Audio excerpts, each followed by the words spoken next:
Wife's perspective. My wife is acting immature and upset because I smashed a cake into her face on our wedding day, so I think I'm going to divorce her after the honeymoon. So my ex-husband was an absolute a-hole and thankfully I have divorced him. Our issues started long before the cake smashing or even the pranking. He was a manipulative person who would gaslight me into letting him have his way all the time. I remember he had a girl best friend who would always physically touch him and try to get around him, but he convinced me she was just a friend. I ended up finding them making out at a party. I was going to end things there, but turns out my ex-husband was unconscious and she was taking advantage of him. He was still reluctant to cut contact with her after that. Anyway, when my husband discovered the cake smashing videos, I knew what I was in for. I knew he was going to try every dirty trick in the book to get me to say yes, and he did. He tried to bribe me. He tried to use intimacy in bed as a way of getting to me. One thing he never mentioned is he denied me intimacy unless I gave in to the cake smashing demand. He told me his father would pay for the honeymoon. He also forgot to mention in his post that he even went as far as promising he would buy me a puppy, which is something I have always wanted, but he never agreed to. His tactics ended up working. I gave in to him, but any sane human being could see that I wasn't saying yes. I was just giving into his manipulation like I had always done.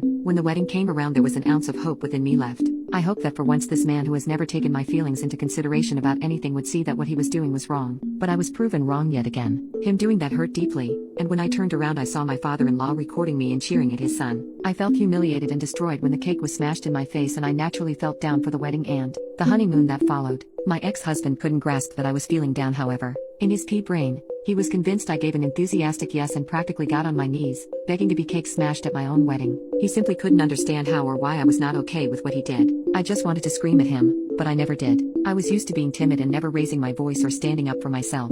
I remember he forced himself onto me one night at the honeymoon. The final nail in this short marriage's coffin was just driven in my eyes. A few days later he gave me the ultimatum he talked about, and I ended up agreeing to stay. In reality, I started hatching out a plan for me to escape him. I knew my husband. He wasn't going to let me divorce him so easily, so I had to work behind his back. I contacted lawyers all behind his back.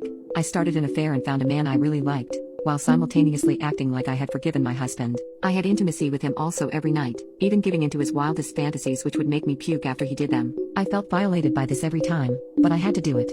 Throughout this time I paid extra attention to the manipulation and control he displayed, and this reinforced the fact I was making the correct choice. I paid attention as he started to isolate me from my bridesmaids who did not like the fact that he cake smashed me. I watched him start to control when I could go out and what I could wear, and each day I was waiting for the day I could be free. I still acted my part of the devoted and loving wife, however. I wanted to bring him to the highest of highs before popping his bubble. And so when his birthday came around and I had everything set up, I packed my bags the night before and planted them in the car. I left with my affair partner, who was now my official boyfriend, and we went to his state. On our way to the state, I started sending my husband on his wild goose chase around the house.